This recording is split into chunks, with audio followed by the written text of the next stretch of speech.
अभी जो second grade के पेपर चल रहे हैं उसके अंतर्गत जिसमें एसएस है, एसएस जिनका था उनका तो क्या है कि पेपर हो चुका है। जिनके भी पेपर अच्छा हुआ उनके लिए उनको तो बेस्ट ऑफ लक। और जिनके पेपर अच्छा नहीं हुआ उनको क्या है कि हताश और निराश नहीं होना है। क्योंकि ये है कि ये एक परीक्षा है। परीक्षा तो क्या है कि आती और जाती रहती है। इनसे क्या है कि इतने हताश होने की कोई आवश्यकता नहीं है। उसको अपन क्या है कि वापस एक नया मोड़ देने वाले हैं। फिर अपन क्या है कि उठ के वापस तैयारी करेंगे, क्योंकि ये पोस्टें भी इतनी थी।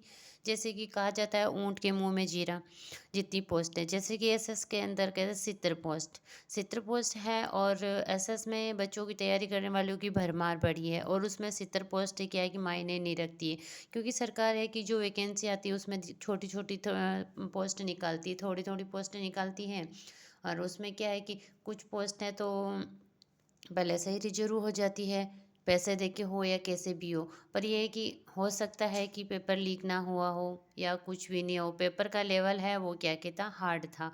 चाहे अदरवाइज अदर सब्जेक्ट हैं उनके भी जो जीके का फर्स्ट पेपर था वो सबका क्या है कि हार्ड ही था। क्योंकि वो ऐसा टारगेट बना के पेपर बना रखा है कि चाहे जिसके ये कि कम 40% है वो भी ना बने। जो ज़्यादा मेहनत की है, जिसने लंबी तैयारी की 2 3 4 साल से वो कर रहा है, उसके तो चाहे हो सकता है कि फर्स्ट पेपर अच्छा हुआ, लेकिन बाकी की है नहीं हुआ तो उनको हताश नहीं होना कि वापस है जो फर्स्ट ग्रेड और सेकंड ग्रेड के फॉर्म भरे जा रहे हैं टाइम पे अपने क्या है कि फॉर्म भर लीजिए। और अपने क्या है कि जो तैयारी है उसको रूटीन में रखिए, बीच में उसको गैप मत आने दीजिए कि अगले आने वाले वापस से साल भर का टाइम है, और साल भर के टाइम में जहाँ आपको क्या है कि वीकनेस नज़र आ रही है उस वीकनेस को आप क्या है कि अच्छे से तैयार कर सकते हैं। मैं आज आपके सामने क्या है कि नई वैकेंसी को लेके आ रही हूँ, जो महिला सुपरवाइजर की है भर्ती 2025 के अंतर्गत। इसके जो फॉर्म है वो क्या है कि कब से भरे जाएंगे, इसमें योग्यता क्या रहने वाली है, उसके बारे में मैं क्या है कि आपसे विस्तार से चर्चा करूंगी। जैसे कि महिला सुपरवाइजर भर्ती है,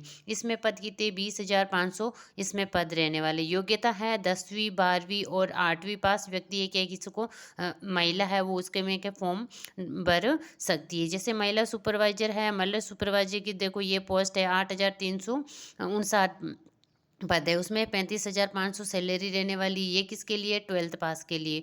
फिर कार्यकर्ता की है 7,130 पद हैं, और सैलरी रहने वाली है 14,600 10th पास के लिए।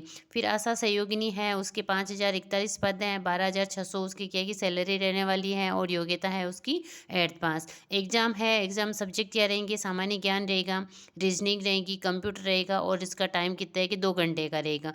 जैसे सामान्य ज्ञान है उसमें से 50 क्वेश्चन आएंगे, रीजनिंग है 25, और कंप्यूटर है उसमें से 25 आएंगे। आवेदन है जो क्या है कि 15 सितंबर से शुरू होने वाले हैं, और लास्ट डेट क्या है कि इसकी 18 अक्टूबर तक रहने वाली है। टाइम रहते हुए क्या है कि जैसे भी फॉर्म भरने लगे तो आपको क्या है कि 15 आज से भरने शुरू होए तो आपको अपना क्या है कि फॉर्म भर लेना है, चाहे कि कोई भी हो ऐसे। क्योंकि इसमें पद भी अच्छे खासे आने वाले 20,500 पद है, तो 20,500 क्या है कि 70 पोस्ट की जगह तो ये मायने ज़्यादा रखता है। जैसे कि इसमें सामान्य ज्ञान है, आप अपन आमतौर पर पढ़ने, रीजनिंग है, कंप्यूटर है, जो क्या है कि जैसे पुलिस है उनमें जो करता है, जो पटवारी हो की तैयारी कर रही है उसके लिए रीजनिंग कंप्यूटर तो क्या है कि ये सामान्य ज्ञान उनके लिए सिलेबस सेम रहने वाला है। 2 घंटे का टाइम पीरियड है, तो आप क्या है कि इसमें टाइम रहते अपना फॉर्म लगा दीजिए। और जो सेकंड ग्रेड और फर्स्ट ग्रेड के फॉर्म भरे जा रहे हैं उन फॉर्म को भी आप भर लीजिए। जैसे फर्स्ट ग्रेड है उसकी 12 लास्ट है, और जो सेकंड ग्रेड है उनकी क्या है कि 17 आने वाली है सितंबर की लास्ट एग्ज़ाम है, यानी कि लास्ट फॉर्म फिलअप करने की डेट है। तो आप क्या कि टाइम होते हुए उसको क्या है कि अपने फॉर्म को पढ़ लीजिए, और अपनी तैयारी है उसको क्या है कि सुचारू रूप से रखिए। जो आप पढ़ रहे हैं उसको रूटीन में और पढ़िए। जो अपने सब्जेक्ट आपको अच्छा से कवर नहीं हुआ उस सब्जेक्ट को क्या कि अच्छे से कवर करने की कोशिश कीजिए। क्योंकि ज़्यादा आपने 80 60% पढ़ रखा है तो आपको 40% ही और पढ़ना होगा, तो आपके क्या है कि वो अच्छे से उस सब्जेक्ट में आपकी पकड़ हो जाएगी। थैंक यू, धन्यवाद।